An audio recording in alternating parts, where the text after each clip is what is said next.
Hey guys, this is Dave. Welcome back to the channel. Today we have a rare morning video, or at least it's morning my time when I'm filming it.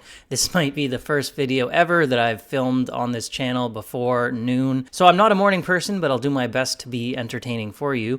Today we do have a pretty interesting topic. Peter Beck has been hitting the interview circuit lately. He does tend to do this in waves, I find. So whenever there's, a big piece of news or something going on, he'll kind of do a bunch of interviews all at once, and then he'll go quiet for quite a little while, and then he'll do another bunch of interviews down the line. So we've had several over the past week or two. And I just want to filter out all the stuff we've heard many times before, because it does get repetitive. People ask the same kinds of questions, and just try to give you the most important, newest information, stuff that we haven't heard before, as well as give you a little bit of commentary on it and my thoughts on some of the things he's saying. Tends to be a pretty popular video format, so I hope you guys do enjoy it. This will be a longer one, though, even though I did filter out so many different questions and responses, things that have been said before. It's still been a lot of interviews, so we do have a decent amount of stuff to go through. Hope you're ready to strap in for a longer one. Before we get to all that, though, I hope you will consider subscribing, and if you are already a subscriber, just hitting that like button and engaging in the comment section always helps out with the algorithms. Okay, with all that out of the way, let's dive into Electron's really cemented itself as a great product, and really reliable and great way to get to the particular orbits that rideshare just can't get you to. So it's really found its groove, and I know that there's a lot of commentary about, well, is small launch even a market and all of that, but you can see clearly there that yep, it's a market, and it's a nice little market, and the product is well placed to do well in it. So this clip I just thought was interesting because, yeah, there is a lot of talk about does small launch even really make sense. I've had some discussions online lately about, rideshare and these adapters and being able to put, many different satellites into orbit at once. But, they don't always reach where they want to go if they're just kind of all being dumped at the same location. So I think this really proves it out, though, as he was saying, like 22 launches next year. At 22 launches, Electron should be extremely profitable, especially when you start to bring in reusability to the mix. So clearly it can and should be a profitable business line and is a real market, even though rideshare does very much exist and is also a profitable business in the space industry as well. I think we're seeing these two coexist right now, so seems like that should be able to continue. So I can say this now because I'm building a big launch vehicle and a little launch vehicle, and a little launch vehicle is so much harder to build than a big launch vehicle. I mean, the question hit exactly on the point. It's like every gram that you add is meaningful to the payload. So to implement this solution, not only did we have to implement it, we had to implement it in a no mass way. So the team's done some pretty tricky things to make sure that it really is a minimal mass. So yeah, there'll be like a couple of kgs hit to the performance of the vehicle, but certainly nothing that would cause us to have any kind of concern or inability to fly payloads. It's marginal impact. But yeah, that is the challenge. And we have debates about can we afford the mass of another pressure transducer, and then on Neutron it's like, hell, just throw another 10 on it, and it represents like 0.0000001% of the mass, whereas on Electron it's actually 200 grams is a meaningful amount of mass. So a few things I found interesting in that section. First of all, he was talking a little bit about the fix that was put in place for Electron to make sure that this most recent anomaly doesn't happen again. It involved basically compartmentalizing and pressurizing to about a half an atmosphere, a certain section. So that got me wondering, okay, surely this must add a little bit of mass and then hit the performance capability of the rocket.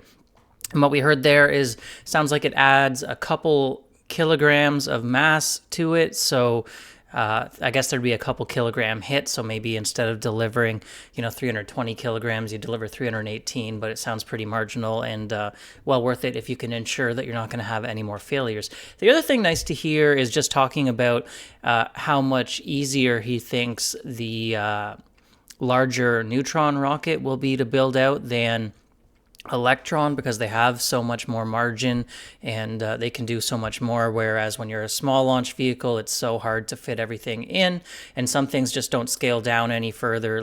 Yeah, nice to hear. He sounds very confident about Neutron, and nice to get some more details on that fix for Electron, that it's not really adding very much weight. Yeah, well, the Wallops pad was always intended to be like a government pad, where we do a lot of the work for a government customer who doesn't necessarily want to get on a plane down to New Zealand, and requires some of the facilities that are at Wallops. So Wallops is never intended to be like a super high cadence pad. That's why we have the two pads down in New Zealand, where we have complete control over that launch range and that launch range schedule. When you have to go and play with other people, then you lose some of that flexibility. But I mean, Wallops for us is obviously where we're setting up Neutron. So the team is flat out there, building pads and starting to build infrastructure out there for Neutron. So it's a key site for us. But for Electron, it really is focused around launching some of those government missions. The HASTE missions generally will always go out of there. And that's really what that pad was designed to do. So the reason this one I thought was interesting is because in the last earnings call, if you did listen to it, one of the questions asked was how many launches are going to be out of Wallops next year? Because we have 22 launches, how many of those are coming out of Wallops? And the answer that they gave was maybe right now they're thinking 3 or 4. And I think there is a bit of shock to that, like, wow, that's really low for Wallops. Like, we've invested in this pad. Why are we only getting 3 or 4 launches? But that explanation gives it a little bit more context, makes a little more sense. It's never been planned to be a high cadence pad. It's only really for those HASTE launches or national security launches where the government may not want to send their secret satellite all the way over to New Zealand, although they have done that before. And they just don't have as many launch windows as New Zealand, where they control everything. They're the only person at the pad, and there's no other launchers in the country. So just some context around that New Zealand pad, and no, like, this isn't really bad news that they might only be launching, say, 4 or maybe a bit more. It seems like it's mostly going to be HASTE launches from Virginia, and then maybe a few other here and there sprinkled in. So do you ever have any plans to perhaps have another launch site? Maybe, I mean, I'm a West Coast guy. I have to ask, maybe like, say, Vandenberg? Slayer's shaking his head. Yeah. It's launch sites. I mean, it sounds like an awesome thing to own, but they're just literally money hoovers. It costs a tremendous. They're always by the sea. So everything's melting all the time, and they just cost a tremendous amount of money to keep upticked and ready to go. So the least number of launch sites, the better in my books. And look, we'll build a launch site wherever we believe there's a market opportunity for us. So if it proves that we need a US based West Coast launch, then the market will drive us there, and we'll go and build one. Building a launch site for us is just no big deal. But I mean, to have one, they cost a lot of money to maintain and operate. So if you're going to put that on the balance sheet, you better make sure there's a business case for it.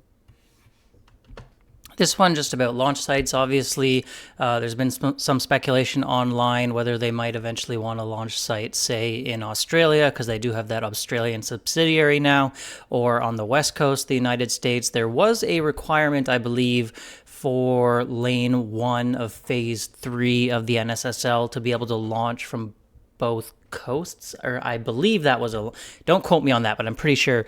And, maybe down the line it would make sense, but definitely these launch complexes cost a lot of money to run, and the fewer the better, as long as you can support the cadence you need from them. So nice to see, it's all really coming down to the business requirements and making sure you get the most bang for your buck out of those launch sites. It became pretty obvious that if we fish them out of, with a small number of modifications, we can fish them out of the water and refurb from that. And it just makes it so much, the operation so much more simple to start with. And the cost in the refurb, you trade it against the cost of the helicopter, and it's pretty well neutral. So the economics stacked up. So we may as well just make it a little bit easier for ourselves. And right. I would say that a big kind of point was being able to refly that Rutherford engine. That was earlier this year. That was a big deal because that kind of was the last piece. Can we really do this, and not only just do it because you can do anything. Can we do it economically? So for the reusability program, the next big demonstration will be a whole set of engines, so a whole first stage power pack set of engines, and then a refly of the whole vehicle. But we're plowing forward with production rate and those kinds of things. It's a nice to have, not a must have for us to either both reach rate but also reach the point in our economic model that we need to be at. So yeah, a lot of stuff we've heard before around the reusability and water recovery. I know, just found it interesting talking about how kind of the Rutherford reuse is the last piece. They've already reused one Rutherford engine, so now they just want to do it with all of them, and then we'll be talking about a full rocket. So pretty exciting. I do expect 2024 for sure. We'll see a Electron first stage get reused. On record, marine assets still suck. Got it. They do. They're a necessary evil. I admit they're a necessary evil, but I much prefer things in the sky than things in the water. So this one I just thought was kind of funny. Obviously, Peter Beck said many times he doesn't like marine assets because they're so expensive and all that kind of thing. Personally, when Neutron first came out and they were emphasizing return to launch site, the performance difference is just so massive. So I'm very glad that they are now, admitting and focusing on those barge landings, because 13 plus tons versus 8 tons of performance, that's a huge difference. So I think the rocket, is a lot more capable with those barge landings. Performance is always maximized one way or the other. Whether it's a single payload and we've added more payloads to maximize the amount we're lifting, or the trajectories, it's always, we always consume the vast majority of the vehicle's performance, and also, as I say, some trajectories consume a lot of performance as well.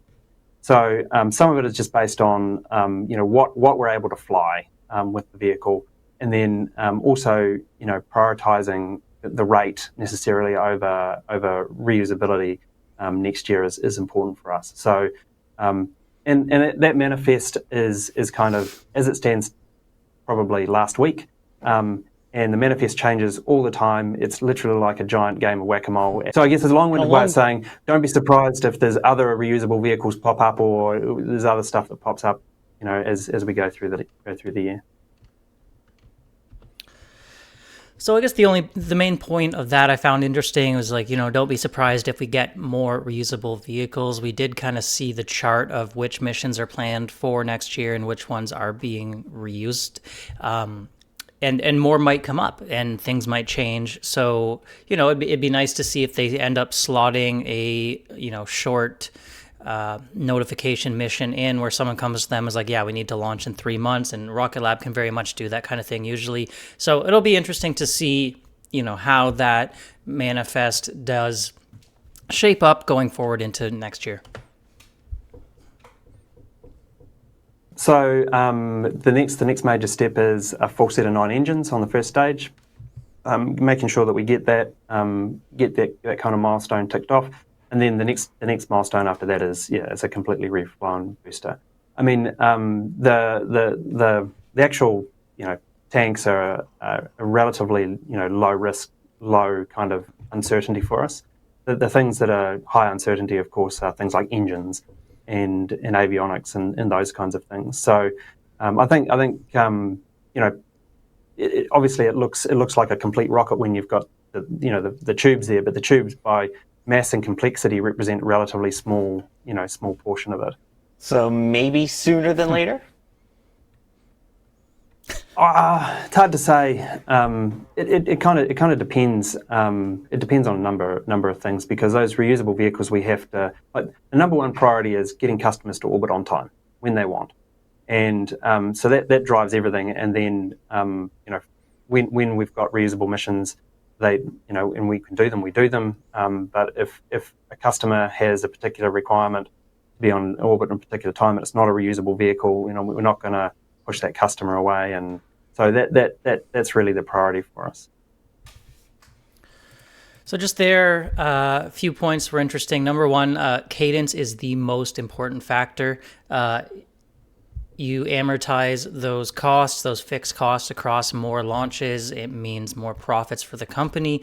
Reusability is the second most important factor when it comes to profitability, but cadence is still number one. So they will, if a customer needs to launch at a certain date and for some reason a reusable rocket isn't ready, they'll just go ahead and launch it on an expendable one to make sure they do fit in that number of launches in the year.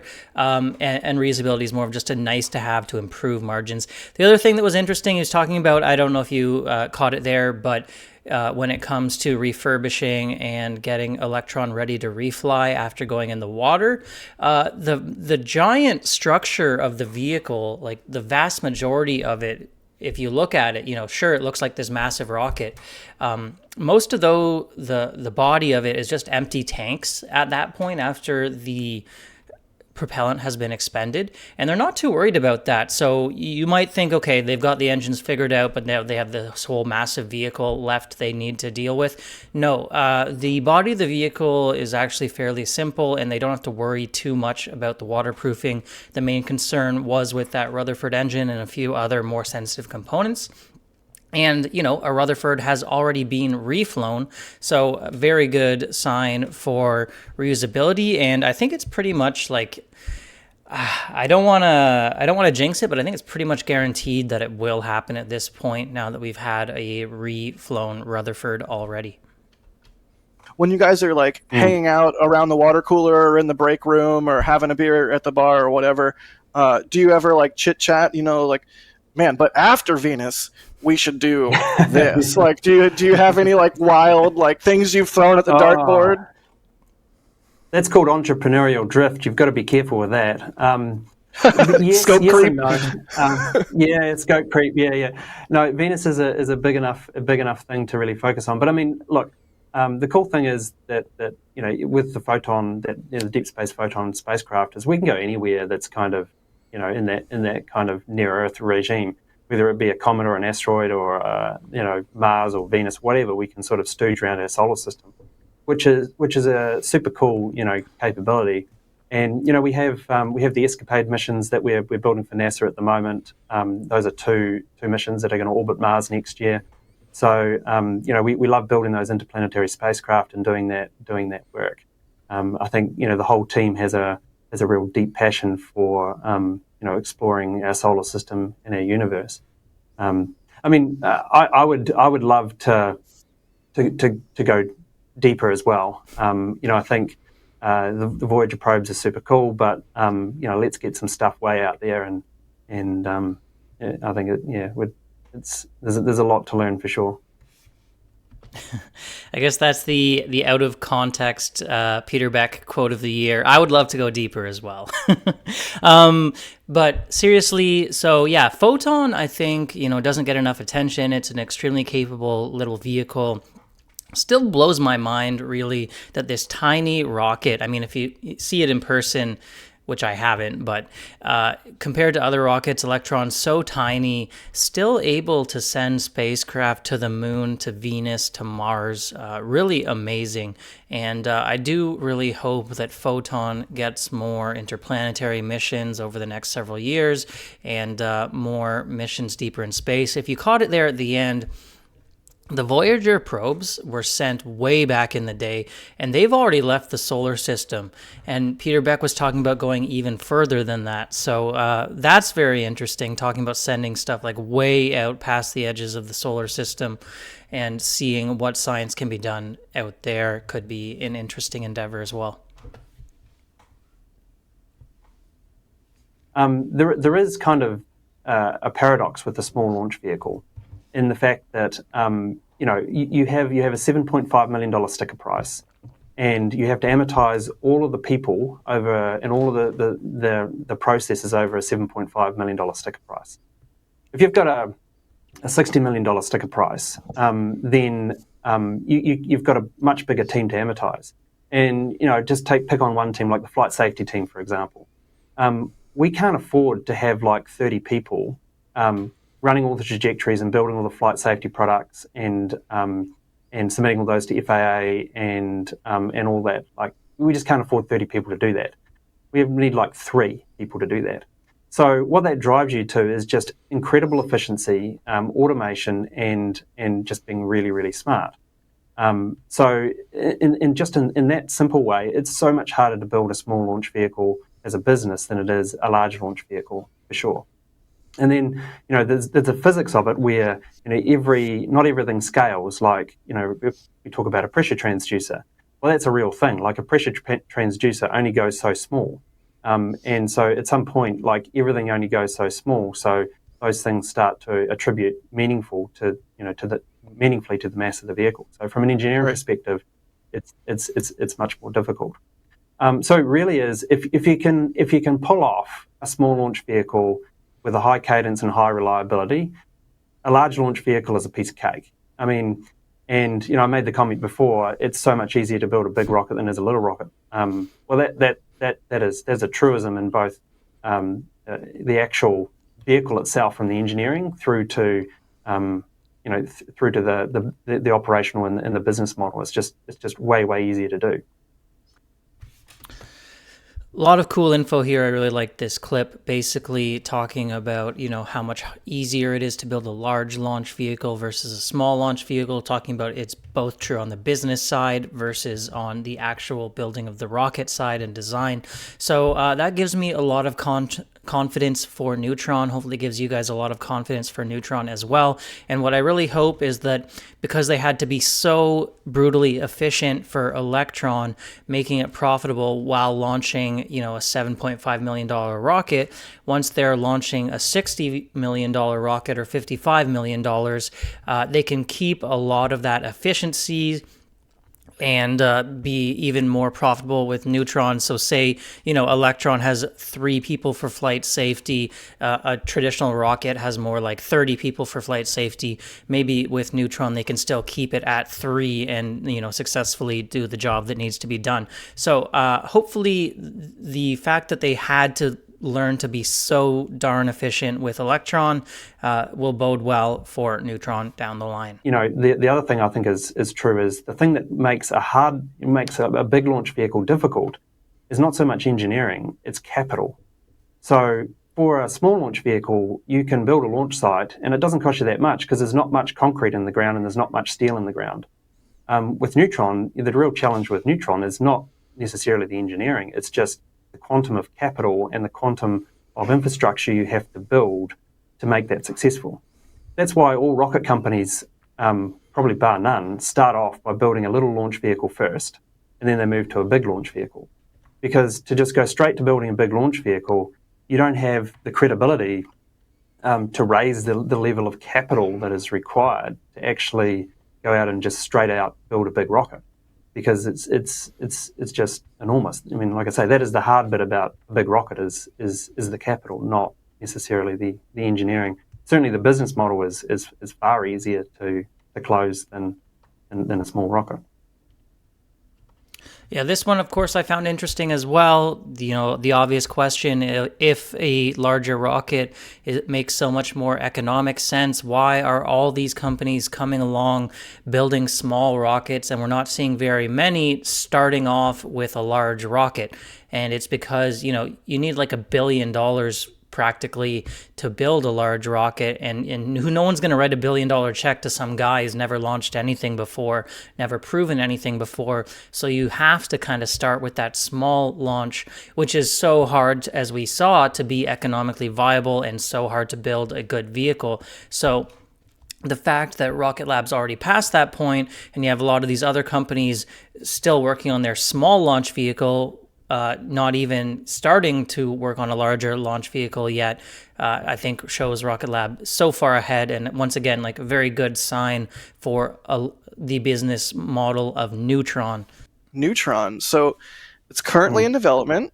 In October, you guys posted the footage of the structural testing of the second stage tank, which was pushed to the maximum operating pressure in that test. So where is the current status of Neutron's development, and how do you see all that going? Yeah, sure. So let's talk about that tank test to begin with, because I think that's a way bigger milestone than I think probably people realise. Because when you have the second stage tank up there, so the second stage is the most difficult stage to build for Neutron. Because it's literally like a paradox in the fact that it has to be the lightest, highest performing structural vessel. It also needs to cost the least, because that's the only part of the vehicle that is disposable. Right. So you end up with the most challenging economic and engineering problems.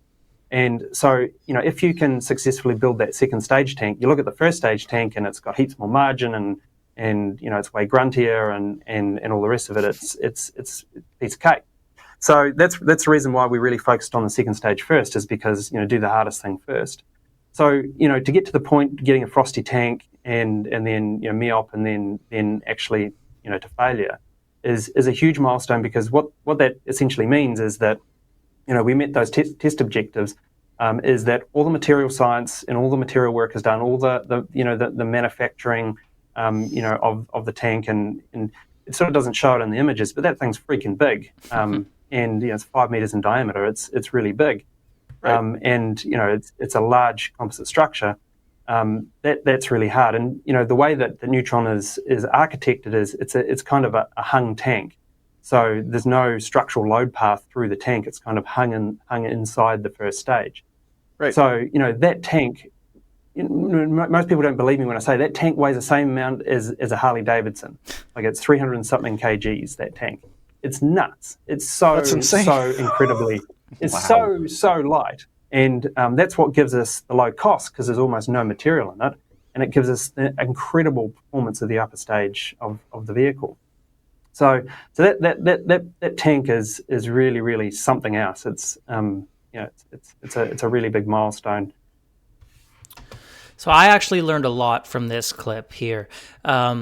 We did see, as we saw in the video there, the structural testing of that second stage tank. And when I kind of saw it previously, I was thinking, okay, this is nice, but the first stage tank is going to be way bigger than the second stage tank. So is this even really that big of a milestone? I want to see the first stage tank. Why are we doing this second stage tank already when it's so much smaller? Apparently the truth is second stage tank is harder, so they've done the harder one first. Even though this is smaller, it has to be so much lighter. They have much more room for margins and to make the first stage tank thicker. So, size isn't everything, as they say. Well, some say. And yeah, just the fact that massive tank weighs the same as a Harley Davidson, that's crazy to me. I can't believe it. So much more confidence, for me at least, in Neutron's ability to get to the pad end of next year, and the progress they're making, knowing that second stage tank is actually harder than the first stage in a lot of ways. So now we look at the first stage tank, and like I say, it's much thicker walls and real grunty because it's got to go over and over again, and it's like, oh yeah, this isn't so hard now. Yeah, so sorry, I guess I should have included that in the last section, but yeah, just continuing on there with what I was kind of saying. Payload goes down and couples in for in the very top of the tank down to kind of the the ring main, if you will, around the top of that stage. But the load path is super clean. It's the most beautiful load path.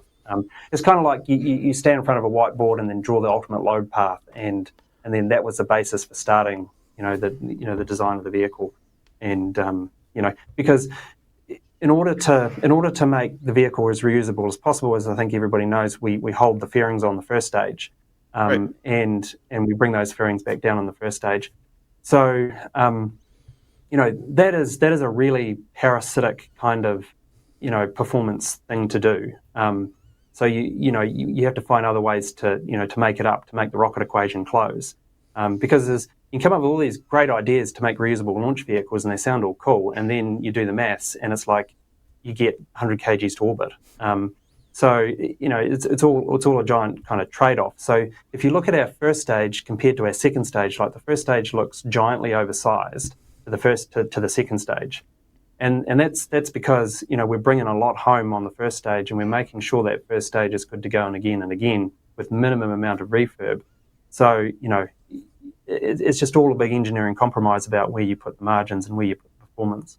Yeah, like I say, it's just one giant engineering compromise. Like, that you've done your job right when every engineer is unhappy, because if somebody's happy, then they got too much. Yeah, that I thought was funny. Just, making sure every engineer is happy and they have to squeeze in what they have to do with, less available margin or space. Makes a lot of sense, really. It's like a compromise, you've had a good compromise, a good deal when neither side is fully happy. Adam J wants to know here, how many launches per year are you hoping to get with Neutron? And obviously I'm guessing that's going to be scaled up. So what's the hope in terms of how many launches per year and when you get to that full cadence? Yeah, I mean, I'd be hesitant to put kind of a number on that, because every time you do, I just turn out to be wrong. So what I will say is the initial cadence is following the same model that we did with Electron, and I think that everybody else has with a new launch vehicle. One, and then 3, and then 5, and kind of slowly building into the cadence. I mean, it should be capable of reflying many times. The kind of customers that we're talking to for the vehicle aren't really not looking to buy ones and twosies. It's like it's designed to be a mega constellation deployer, really. So it's designed for quite high rates, and we're kind of the conservative guys, and I think it'd be ridiculous if I came out to you and said, well, in year 1 we're going to fly it once, and then in year 2 we're going to fly it 20 times. It's just like, that's just not reasonable. So we'll step into our cadence and take the learnings as we go through. So we did hear some similar stuff to this in the earnings call, talking about how the cadence is going to grow, similar to how Electron did early on.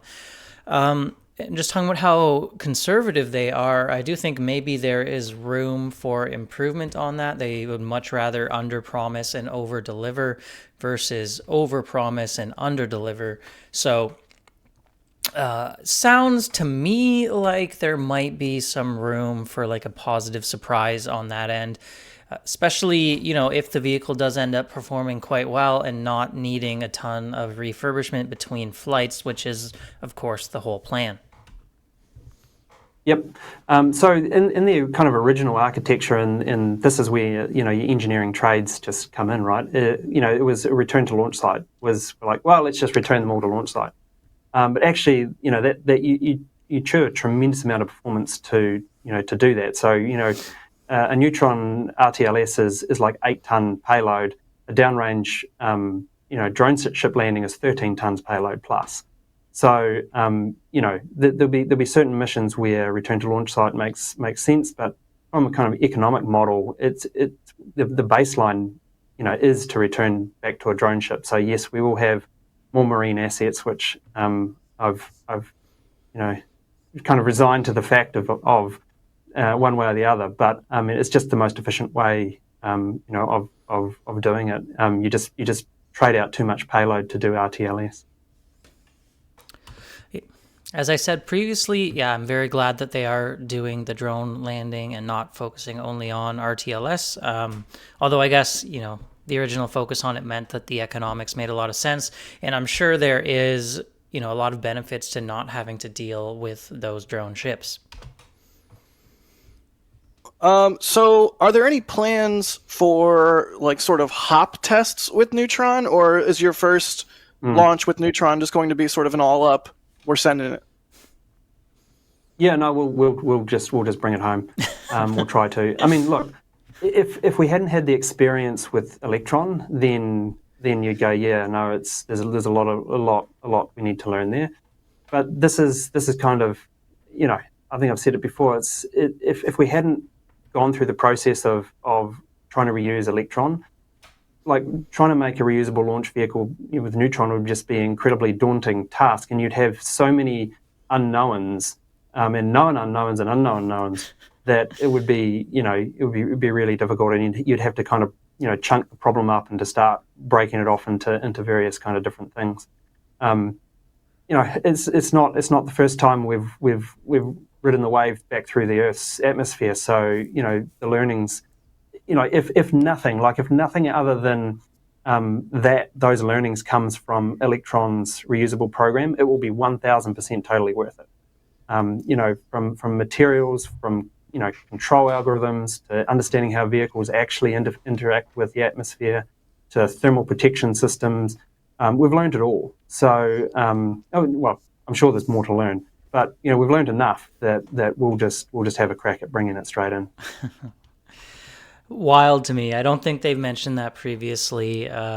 We saw with Starship, they start with the hop test, the very small single engine, water tank basically, and then they move on from there, many different flight tests, and then here comes along Peter Beck, and he's like, nah, we'll just bring it all the way back in the first launch.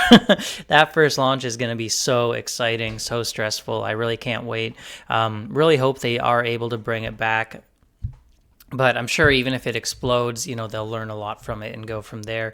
The confidence to say we're going to try and bring it all the way back and have a completely successful launch on the first one, pretty wild to me. But I guess they have had those learnings from the Electron that should hopefully help out. Are there any plans for a reusable second stage for either Neutron or Electron? That's like one of the most devilish problems, I suppose. Yeah, so I mean, it's just not that conducive. The rocket equations it's not that conducive to it, right? I mean, we trade so much to keep the fairing on the first stage. Like keeping the fairing on the second stage, you just end up, much larger, and your payload just suffers so horrendously. And then heat tiling and reentries and all those kinds of things, and then actually. You're in orbit now, so you have to time your orbital reentry point. At this point, we kind of just focused on making a really efficient, really high performance and really low cost upper stage. And the reality is that 70% of the cost of the vehicle is in the first stage, and that's true with Electron and Neutron. Like the vast majority of the cost is in the first stage. So that's the obvious thing that it makes the most amount of sense to try and reuse. And then if you can focus on the second stage and make it as kind of affordable as possible, then actually the economics start to get pretty fuzzy at that point. So that's one of the reasons why the second stage is hung inside the first stage, is because, as I said before, it doesn't have to carry the structural through load of the vehicle, and there's no material in it. So this one I thought was pretty interesting, just talking about why they're not shooting for that reusable second stage, that full reusability, which a lot of people like Elon have called kind of the holy grail of rockets. Sorry about that. You can see it's earlier here. But it does make a lot of sense in the context that the second stage is being made as cheaply as possible, as light as possible. It's the size of a Harley Davidson. And that's really the best way to get the most performance of a vehicle of this size. I do think to shoot for full reusability, you really need to be much larger than the Neutron is. And so we'll start launching it out of Wallops. At this point, there's no plans to launch it out of New Zealand. The reality is that if we take all of the liquid oxygen produced in New Zealand, we half fill a Neutron tank once. So there's just not the industrial base to kind of support that level of project. So hence the reasons why it's launched out of the States, where we can just have a whole line of tankers turn up and away we go. That I thought was fascinating. I was wondering why, when they talk so much about the benefits they have launching from New Zealand, owning their own pad, all the rest, like 170 potential launches per year in terms of launch windows versus something like 12, I think, for the Virginia site. Why are they going to Wallops and not launching Neutron from New Zealand? That makes a lot of sense. The country of New Zealand, pretty small, can't even really supply their propellant needs. So that would be a big challenge. And then obviously a lot of, I think, customers for Neutron will be American. So it makes sense in that side of things as well. But our view is that launch is just one element of an end-to-end space company. So, having launch is good. Being able to build any spacecraft that you want to build is good, but really the big prize is putting infrastructure in orbit. And I think that's become very obvious for everybody, that if you can build whatever satellite you want to build and you can launch it using your own rocket, then it's incredibly hard to compete or to beat that as a business model. And we're kind of gently and methodically stepping our way through to that ultimate endpoint. Very much agree. Can't wait to get more details on, what their space infrastructure would ultimately be. I mean, I think at this point they probably don't even know, but really can't wait for that. And it's good to see, the long-term vision for Rocket Lab. Like, they have plans, 10, 20 years down the road. So, but fundamentally, one of the reasons I took Rocket Lab public was, ultimately I'm trying to build a multi-generational, enduring space company. This company can't be like the Peter Beck show, because, to our discussion before, like, everybody has a use-by date, either forced or unforced. So Right. when it's when they put me in the ground, the definition of success will be a thriving and successful Rocket Lab continuing on. And by going public, you kind of enforce that to happen, because you have to be profitable. Like, if you want a company to live on, in prosperity and in the future, you have to build something that's actually profitable. And, Neutron investment aside, if you take that out, Rocket Lab is actually a nice little profitable company. It's really good. But, we're making those investments into Neutron, right now, because we think, ultimately that's going to set us up for being a much larger company in the future. So just as a shareholder, I love to hear the focus on profitability. I think a lot of us as shareholders are really laser focused on when it comes to becoming profitable, because obviously when it comes to investing, all the technology is super cool and we love to dive into the business. But at the end of the day, the stock price is just going to be driven by how much money the company brings in, how much money they keep as profits. That's really the ultimate decider of the stock price. So nice to see how focused they are on the business model and becoming profitable. I do wonder, though, let me know what you guys think on this one. Is he starting to hint that, maybe he won't be running Rocket Lab forever? Or, not forever, but obviously not forever, but for starting to try and make people a little more comfortable with the idea of him not running the company. I hope that's not the case because I love him running the company as the CEO. But we have heard in several interviews now talking about how the company would be fine without him, and it's not just the Peter Beck show and stuff like that. So I hope he's not kind of gently getting us more used to the idea of Rocket Lab without Peter Beck, because he is definitely one of the big reasons that I have invested in the company. Okay, that's it for the NSF interview. I will make sure to link that video, the full interview, if you want to watch it, in the description down below. It's definitely a good one. A lot about the rocket side of the business, the launch side, a little bit less on space systems, but definitely very interesting and some good details on Neutron. We do have a couple more audio-only interviews, just some small clips. He did appear on CNBC's Manifest Space. It's a nice podcast. If you are looking for more space-related podcasts, I'd recommend checking it out. And also a more New Zealand podcast where he talked with a local guy there. So let's hear what he had to say on these two.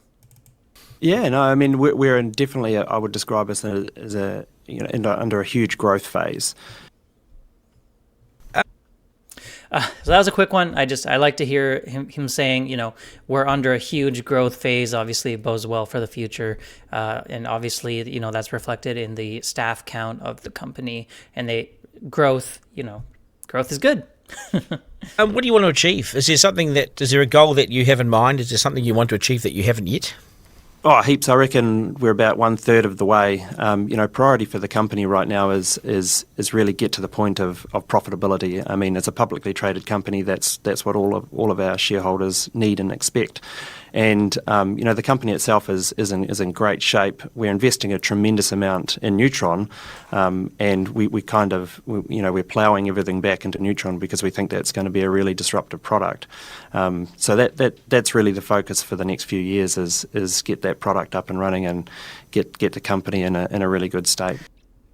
So very similar to what he said in that last interview. And once again, I love the focus on profitability and also just talking about how disruptive and large Neutron could be for them and really help grow them in the future. Makes it even more and more exciting to me. Because personally, I know I'm kind of probably in the minority here, but I actually am generally more excited about space systems and space applications than launch. I mean, don't get me wrong, launch is super cool, but it even just goes to show when you look at the numbers and you build out your financial models, we're already looking at 2/3 of revenue coming from space systems. It's just so important.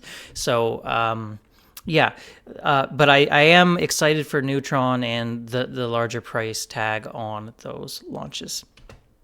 We have very profitable elements of the business. We're just choosing to invest a tremendous amount in Neutron right now.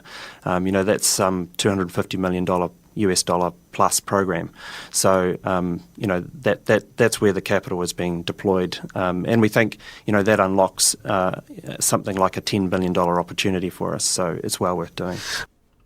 So that $10 billion number was interesting. I don't think we've heard that before. It's a pretty big TAM. I mean, it's not massive, obviously, but that's where the longer-term space applications side comes into play. Oh, and by the way, $250 million, extremely cheap when it comes to developing a rocket of this size. We've seen Relativity raise, billions of dollars. They're working on a larger rocket. It's not cheap building one of these rockets, and even though $250 million sounds like a lot, I think Rocket Lab is doing this extremely cheaply, so kudos to them, and hopefully they can really bring it to the pad at that kind of a investment development cost. So 22 launches, that means you're launching one almost every 2 weeks next year. Yeah. That's quite a cadence. It is, and it really brings us to our model, our financial model, which is going to be great to see. The margins on Electron in the last quarter improved significantly, so we see that trend likely to continue. So yeah, this I'm just so excited for. Obviously, this one's the second interview, Manifest Space. Ever since I first came across Rocket Lab, they've been talking about that target of 24 launches per year being where they hit like a 50-ish% gross margin on the Electron line of business, which is the business that had been, unprofitable earlier on at that point. So exciting to see that the margins are improving, and so exciting to see that we have 22 launches next year, basically hitting that 24 mark where, Electron is like a fully realized profitable line of business, delivering, pretty solid profits for the company. And hopefully it will continue to operate over the long term. Yeah, look, I mean, it's a rocket program, so as on target as ever a rocket program is. But yeah, at the moment, I would say we're in kind of a honeymoon period where we have lots of hardware turning up, and we're making major tests, and we're still trying to get something on the pad by the end of 24, and that remains the goal. So he seems pretty positive on Neutron. They're getting a lot of hardware ready, doing a lot of tests. Talking about getting something on the pad for end of 24, pretty vague. I wouldn't necessarily count on a 2024 launch at this point. I'd say that's more of a stretch goal, more of like it's a stretch, right? It might happen, but don't be disappointed if the Neutron doesn't launch until 2025. That's still an extremely fast development timeline for a rocket of this size. So how does all of this speak to the broader supply-demand dynamics for the launch services market? Because I've had a number of conversations with folks saying, capacity is really tight right now, especially as you have Amazon's Kuiper coming online and a number of other projects and constellations afoot as well. What do you see? Yeah, it's exactly the same thing. Not just for Neutron, but also for Electron. I mean, look at the manifest is absolutely jam-packed for next year. And for Neutron, we see exactly the same thing. I mean, there is going to be a real launch crunch in that sort of 25, 26 timeframe where a lot of these large constellations are coming to market and all need launch. That's the reason, quite frankly, we're working so hard to bring Neutron to the market in that right timeframe and mature it at that time as well. Yeah, Neutron really seems to be coming at the perfect time. Maybe like 1 year too late, but really like a very good time for a new vehicle to hit the market. There's clearly a shortage in launch, people struggling to get things launched, especially if they don't want to launch on a Falcon 9, which is kind of like your only option right now. Very excited for Neutron coming online, and that just goes to show how important it is that they do get it ready on time and that we don't have significant delays. So we'll be watching that very closely throughout 2024. How big is that market going to be, or do we know yet? It's hard to say. I mean, it's one of those things that it's a definite requirement, and we've seen really strong uptake in it, obviously. But look, it's too hard to predict how large that really grows for us. But at the moment, I would say it's a significant part of our manifest. That question is just about the HASTE business and asking like how big it could grow. Nice to see that he says they've been surprised how strong it is, and hopefully it can help support that Electron manifest on an ongoing basis. Personally, I've been surprised at how many HASTE launches there are, and I keep hearing, news stories about, more hypersonics testing needed and new like scramjet vehicles and stuff like that. So I think it will be a solid market for them. Yeah, well, I think you're seeing that play out in real time, right? I mean, if you take our friends over at SpaceX with Starlink, very hard to compete with Starlink given the rate and the cost in which SpaceX can deploy those assets into orbit. So I think you're seeing that kind of thesis play out in real time, and I think you'll just see more and more of that. Of course, this was interesting, talking about the thesis of end-to-end space company, launch your own satellites and operate them. Talking about how difficult it is to compete with Starlink. And yeah, I just don't think that personally Rocket Lab has the capital to compete with Starlink. I think that's really the limiting factor when it comes to Rocket Lab.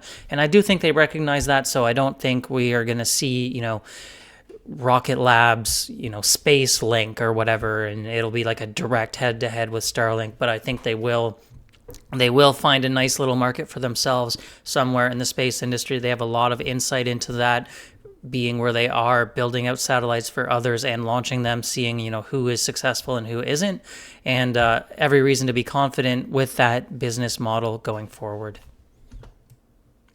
And that was our last clip for today.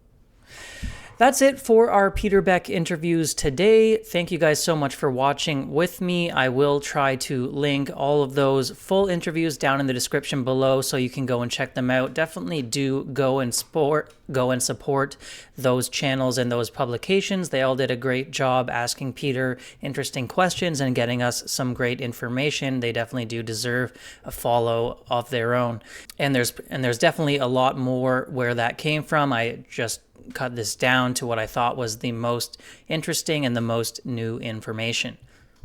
I hope you also did enjoy my commentary on top of the interviews where I share my own thoughts.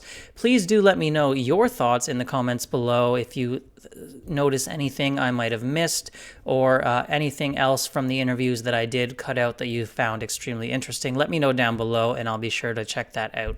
Thank you so much if you're already subscribed, and if you're not, I hope you will consider doing so. I hope you have a great weekend, and I'll see you in the next video.